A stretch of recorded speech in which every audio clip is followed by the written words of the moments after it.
Mayong adlaw kaniyong tanan nga nagpaminaw karon ning tulumanon. Kini ang akong suluran. Ilabi na kaninyo Dr. ni Obra ug Attorney Ilan Bathan.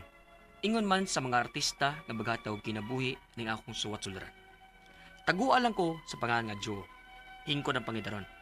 Single, estudyante, taga San Carlos City, Negros Occidental. Punto legal kining akong suluran. Kabahin kini sa kong kanhi FB account kay ako na maguning gidelete karon. May lain manggong nagamit adtong maong account aron yung misabtan ingon ini ang mga panghitabo.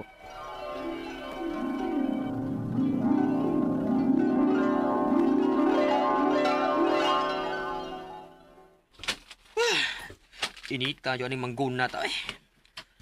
Masing pahuway yo. Aron mahuman tayo itong iguna. Gamaya pa mong agi niya ay. Init ka pa oy. Makalipong ang kainit. Lipo ba? Aron magtarong kayo eskwela ha. Paet kay way grado. Kung pag-umma ka rin padong do. Pa, karubunta na ko makatabang ni mong pangguna ha. Kaya namin praktis sa sayo unyang alauna good. Uban sa mga classmates. Ano yung klase ka Domingo ron? Practice ganig sayaw pa. Sa akong ka-groupmates ba? Likay, basta buo ni Buha do. Dili pa, oy. Apil man na sa grado, good. Sige, sige. Diyan ang ibuhat mo diya. Aron na ko kagagi.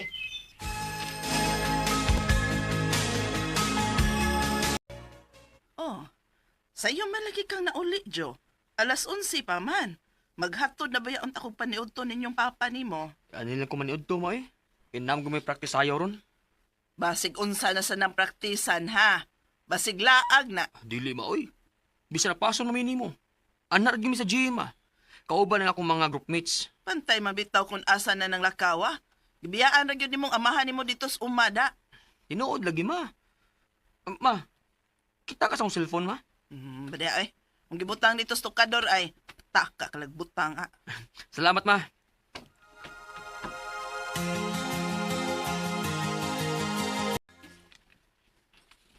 Wa man ni bag-ong mga notifications sa inyong akong FBI. Gawa sa inyong bag-ong nag-like sa akong picture.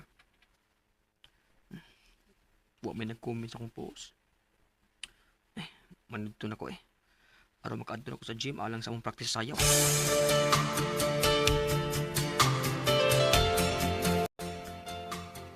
Ay, abi na kung di ka mo tungaron sa atong practice, Jo.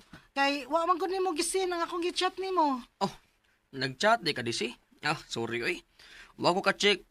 Tungod kay wa ko mag-open sa akong messenger ko sa FB ra. Maong gani, maong nagtuo kung nga dili ka mo tungaron sa atong practice. Kay, wa unta toy mualsa na ko. Happy jud ta to. Kuno pa ko tugtin lang mamagpapa. Kinaguna magulunta mi sa among uma. Bisan og Domingo.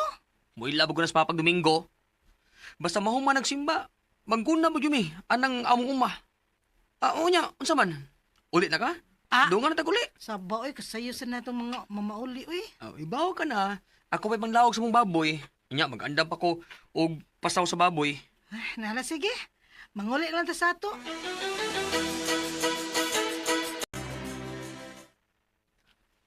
Humanag pasaw sa mga baboy. Mag-check di ko sa akong messenger eh. Nag-message mo di ko si DC na ko ganina. Mag-check sa ko sa akong mga classmates kung nakauli na ba sila. Uy, nag-chat ba na si Ate Juan? Ang sukin ako sa load. Kaya adto ko paload niya permi man. Pila ang imong ipaload yo? Ang tinti number ba nimo o globe? Ha? Uwa mo kung mag-chat niya ang magpaload ko.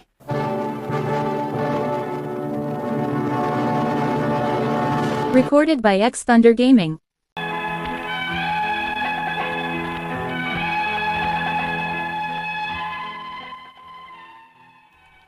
Natinga ako adto nga nag-chat ang suki na kong paloadan ug nangutana pila ang akong ipaload ug unsa nga network ang loadan kay duha man ni akong SIM.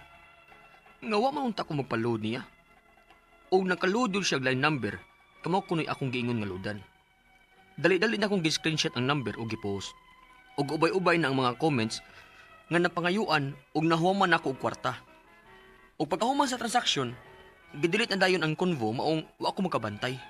Unya, Hala, may lain di ang nagamit anang FB account ni mo, Jo.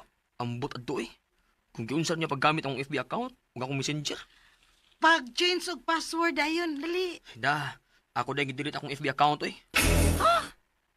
Kay basin unsa pa ibuhaton sa scammer sa akong account. O magbuhat na lang akong laing FB account. Ala, uywa na lang unta to nimo gidelete. Change password na lang unta. Aron matrace pa nato unsa pa iyang gibuhat sa imong FB account. Pag matam ko na ko ng buntaga, God, wa jud ko makabantay nga may kalainan ng akong FB account. Kay gidelete man sab ko ka niya ang mga nag-chat niya aron pangayuan og huwaman og kwarta. Di gyud to mo-appear sa mga latest nimong gichatan. Apil para ba di ayang nahuwaman niya og kwarta ang atong mapi teacher. Lagi? Ay, wawa na ko ini eh. Ang kadturang loader ang akong nabasa. Kaya wa siguro niya mapilog delete.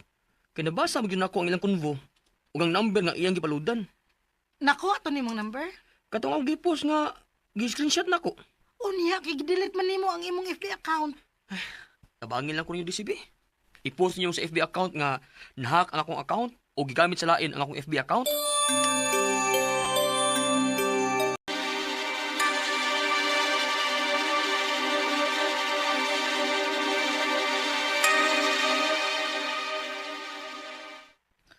Naunsa man ni Jo?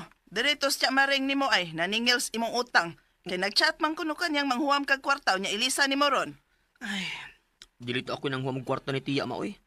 Nahack ang akong FB account o messenger. Unsa man na? May lain na gamit sa akong FB account maba. Ug maoy nang chat sa akong mga kaila aron huwaman og kwarta. Unya? Unsaon man na nimo ron nga gipanil nga naman kanilas imong gihuwaman nga kwarta? Asa magkagibayad na ron ha? Ambot na maoy. Apil maganing akong mapi teacher ma ang nahuman og kwarta sa scammer. Unsa?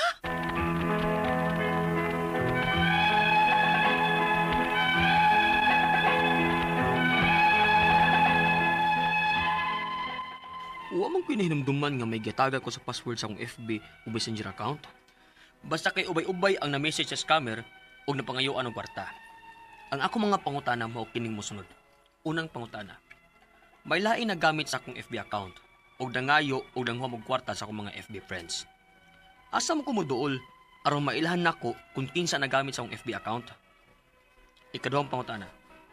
Kung mahibaw-an nako kung kinsa ang nagamit sa akong Facebook account, pwede ba nako siya file og kaso? Unsa man sang kasuha? Ug makabayad ba siya sa pagguba niya sa akong pagkatao o sa kwarta nga iyang nakuha? Ikatulong pangutana. Kung mo file man kog kaso, unsa man sa himuon akong ebidensya? Kay gidelete na ra ba tong daan akong FB account nga nahack? Kaupat og katapusang pangutana. Angay ba kumubayad sa kwarta sa mga na-chat sa akong FB account nga nahuwaman og kwarta nga biktima ra man sab ko? Dili man gud ako yung nagamit atong kwarta ha. Palihog, tabanging tambagi ko, kini ang akong suliran, Joe. Maayong adlaw mga suking tigpaminaw kini si Attorney Elaine Bathan. Kinisab si Dr. Rene Obra. Karong adlaw kami sa kuang partner ang muhatag ninyo og tambag og tubag sa inyong mga pangutana og mga problemang may punto legal. Punto medical, psychological, emotional, behavioral o mga problema sa mga ginadiling drugas. Mo na ayaw na mo pagdugay ipadala ang inyong suwat sa suliran_612@yahoo.com.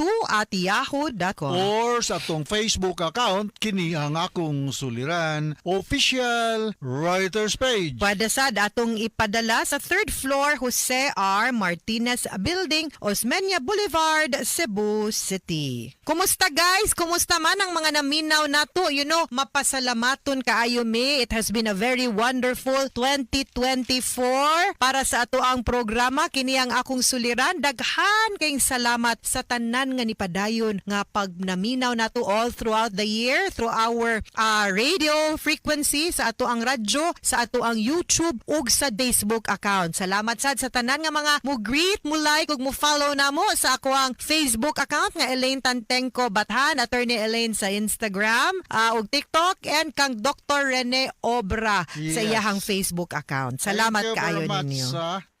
So, ang atong makutlo nga pagtulunan ko ng adlaw, attorney, is doing what you like is freedom.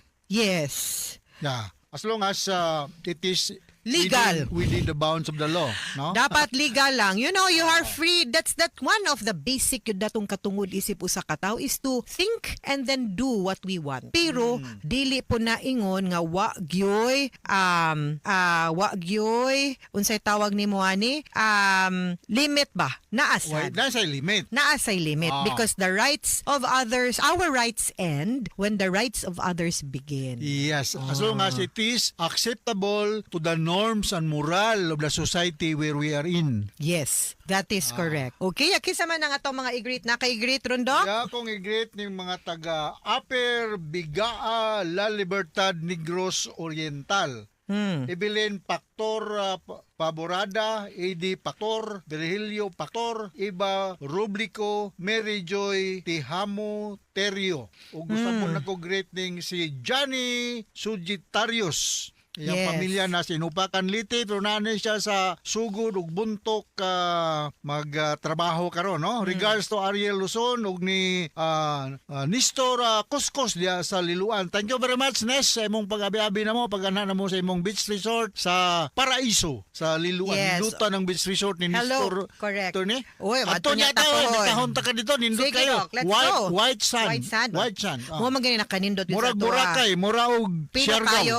Okay. Shout out also to Ma'am Balsicas, Leo Balsicas, and Rodeline Rosales. Also to Dodong Rosario Cecil and kang Joman De Lauro. Thank you kaayo for always tuning in. Also kang Mark Leo Rodriguez, no? Thank you and kang Lydia Barliso. Letter sender karong adlaw punto legal taga San Carlos Si City. Joe, Si Joe. 20 years old, punto legal. Mm. Kuan ni si Joe, hingkod na ang panggaraon. Pero single pa ni siya, estudyante, kung balikon, taga San Carlos City, Negros Occidental.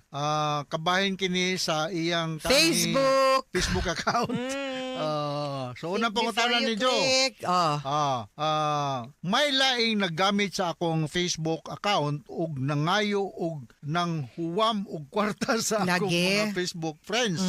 Asa man ko muduol aron mailhan ako kinsa ang nagamit sa akong Facebook account. Una sa tanan, uso kaayo na ang hacking, Hacking, no? ug scamming, ug phishing sa Facebook karong mga panahon na. Mauna nga dapat kana ganing two key password, no, double key password sa Facebook na amana no, gamit kaayo na siya para mas secure ang account ninyo sa Facebook. Plus, no, importante gyud kaayo nga di ta magpataka og click og open og mga sites nga wa ta nakaila or sa kanang mga accounts nga wa ta nakaila kay usahay ma-access na nila ang atuang account hinuon. I think and I believe gyud strongly nga ang nahitabo ani sa imuhang Facebook, Joe, na hack ni siya. Mo nang 9 mga nigamit siya mo na mangutang. So I think you should inform ang Facebook si Meta nga nahack imong account para ma-deactivate nila right away. And second, you can go to the cybercrime division sa atuang kapulisan para matabangan ka possibly to trace your kanang hacker. Matrace din natin no? To some extent, yes. Depende kung sa ka amateur or ka maayo ning scammer. Okay. Ikaduhang pangutana.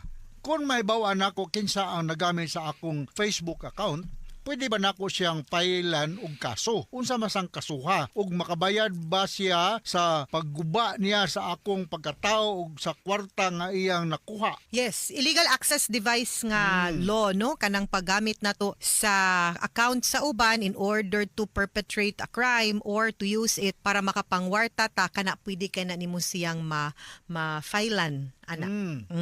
Yes. Pwede po sa paggamit sa imong personality, no? Pwede na nimo siya ma-filean. Naan na may mga na-filean ana, Dok? Okay. Ikatulong pangutana. Kung mo file man ko og kaso unsa man sang himuon akong ebidensya kay gidelete raba nako tong daan nakong Facebook account nga na-hack. Di man gina siya totally, I think, ma-delete, Dok. Pwede man gina nimo ma-reopen. Ang ako alam kung gi-delete mo tong mga chat messages, basin lisod na siya to retrieve. You might have to ask and communicate with Meta nga naa sa Amerika.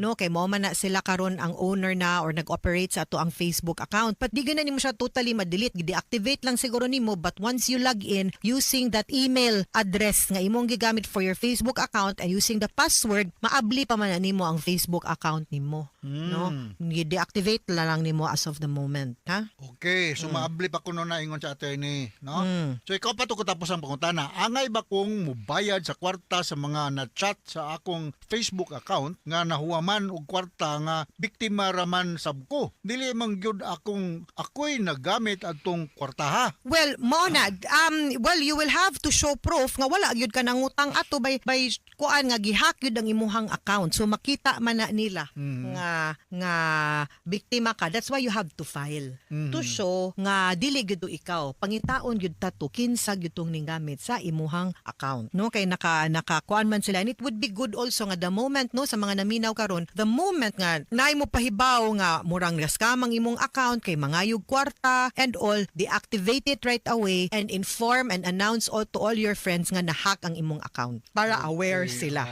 Okay? And like I said, strengthen your password. Kay mo ginay Uy, pinaka-importante niya. Ayaw niyo basta-basta gamita or ihatag ang inyong password or ipa-access kanang mubiya tas ato ang lamisa, mubiya tas ato ang office, mang-log out gyud ta. Kay wa ta kabaw nga Bitaw. ma-access na ang inyong Facebook account. Maski pag maingong kang ako ning lamisa, ako ning personal page, di gyud ta kaingon. Kay usahay kung if you keep your accounts open, mo na readily ma-access na siya even outside of the office.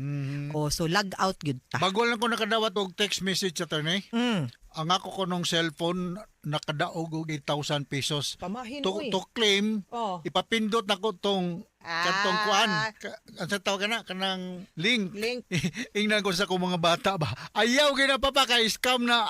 Nagyon sa man po niyo pagdawag, uwa ka ning apil og Mao lagi. raffle. Naibuong ko ganung Diyos na ko pagdaog. Binua. Mo na din ha ay mo tungaw nakadaog man mo lang ninyong hunaon. Ngano kung nakadaog mo nga wa mo ning apil raffle. Mao gyud.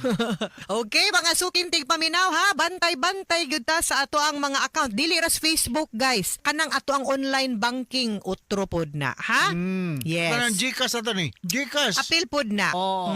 Mga sukintig paminaw, hinawot untangan na amoy nakutlo na pagtulunan karong adlaw. Kini si Attorney Elaine Bathan. Og kinisab si Dr. Rene Obra. Daghan kayong salamat sa inyong pagpaminaw sa atong tulumanon. Hangtod sa sunod nga sugilanon din higapon sa tuang programa. Kini ang akong suliran. Gikan sa RMN Production Center. Radio mo nationwide tatak areman. Daghang salamat ug maayong adlaw.